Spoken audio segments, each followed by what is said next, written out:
Hello and welcome to Sports Home. I'm Anirudh Madhavan and with me is veteran journalist Ayaz Memon. On today's episode, we'll talk about two test matches that had fans on social media replugging their popular opinion that test cricket is best cricket. So, Ayaz, let's just start with India's loss at Hyderabad.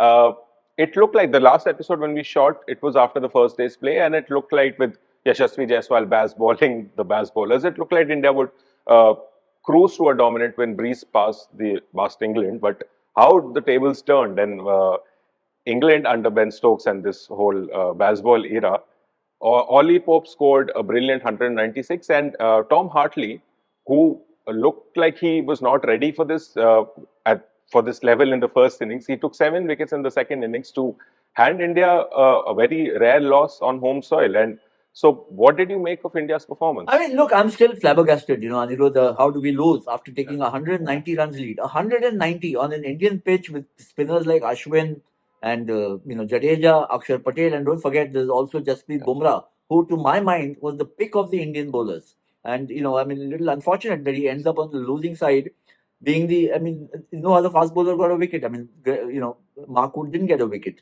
for England. So, and in the way the tables turned, I thought, look, you have to give credit where it's due. I thought England held their nerve despite conceding such a massive lead. They took their chances. It's we've talked about Bazball last time.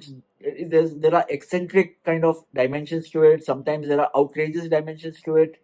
The high risk the game sometimes that they play, the madcap tactics that they sometimes employ. But I think at the core, Anirudh, is extreme self belief that we can pull it off, And I think that's what helped them because, logically, they should have lost by an innings on an Indian pitch.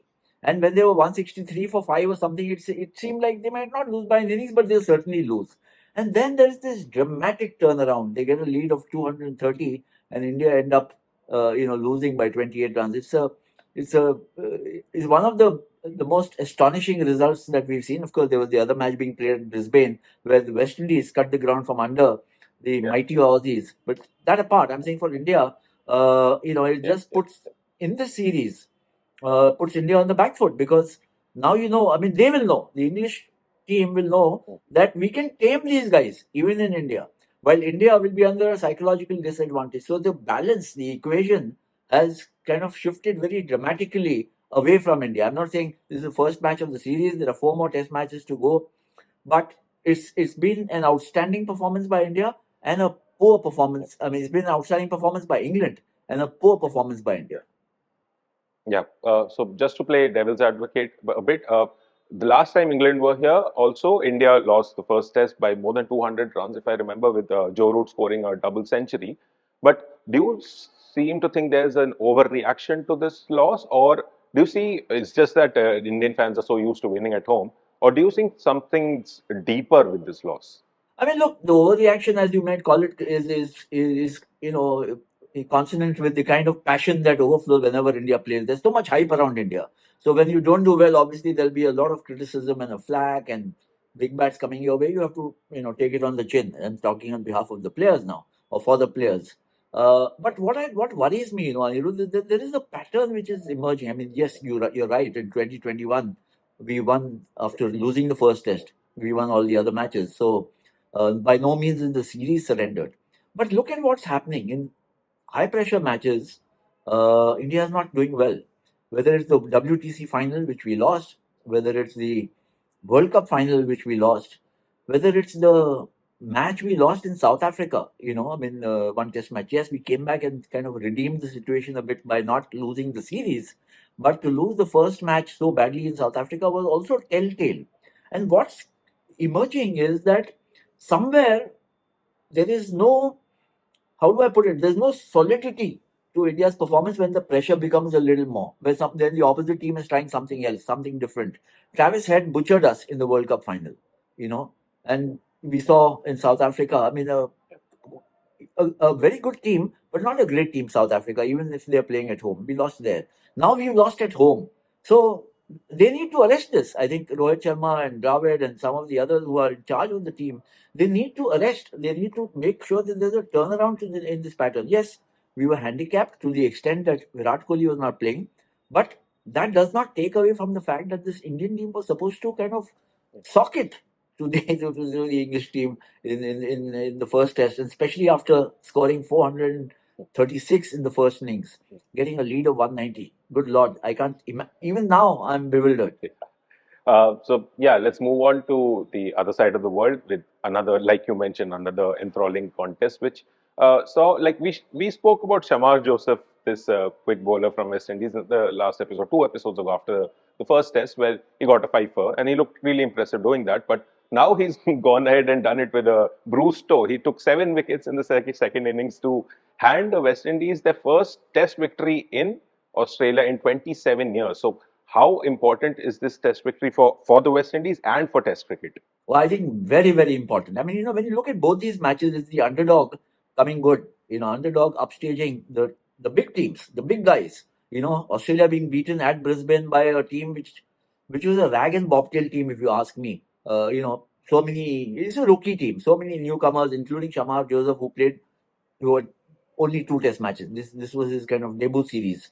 And the West Indies was supposed to kind of whip them, which happened in the first test match, but didn't happen in the second. So, and of course, England versus India.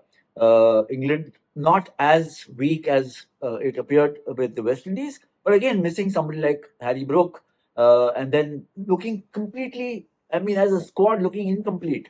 4 spinners, 2 of them debutants, the other 2 not so experienced. Playing with one fast bowler in the match, all kinds of unusual tactics being tried out. They were not supposed to win. They were the underdogs, and they've beaten India, the mighty Indian team, on Indian soil. So it's both are terrific results, both great for Test cricket. It shows you that there is a surprise element in Test cricket, which in many ways is absent in white ball cricket. White ball cricket, we all talk of, is so entertaining, etc., etc. But these kind of dramatic upheavals you barely or rarely find in white ball cricket, where the great teams do extremely well.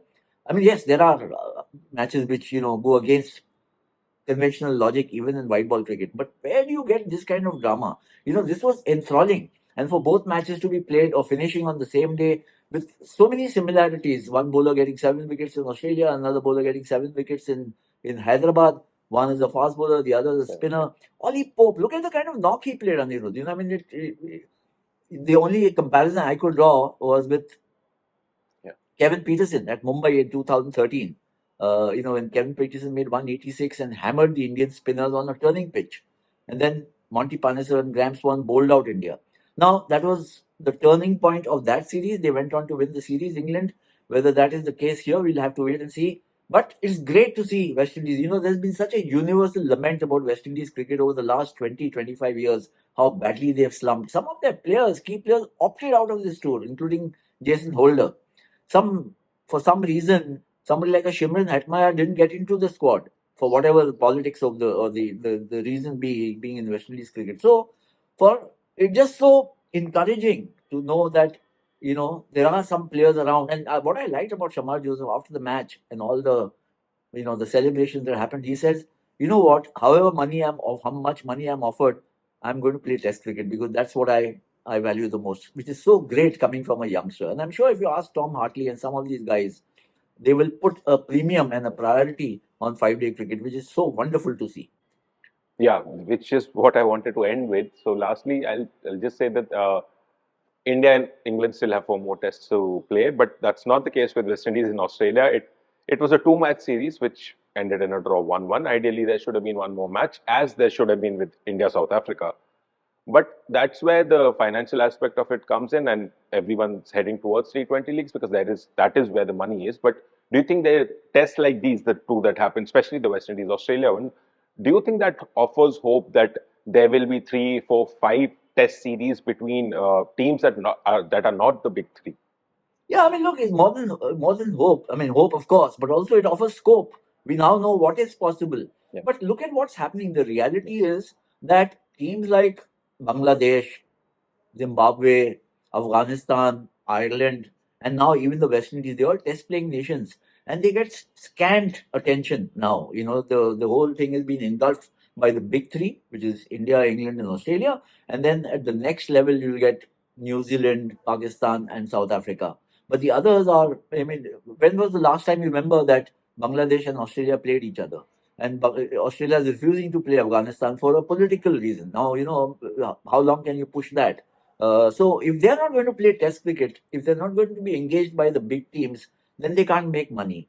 And if they don't have the finances, then they can't support the growth of cricket in their own countries, and so on. So it's a complicated issue. It's not easy. But what these two Test matches have shown is that certainly the bigger teams and the ICC need to have a kind of a greater bandwidth in making sure that this format, the longest format, is not just preserved but it is succored. And I dare say the BCCI, the Indian Cricket Board, Indian cricket, which is so it's not just about being rich but also influential.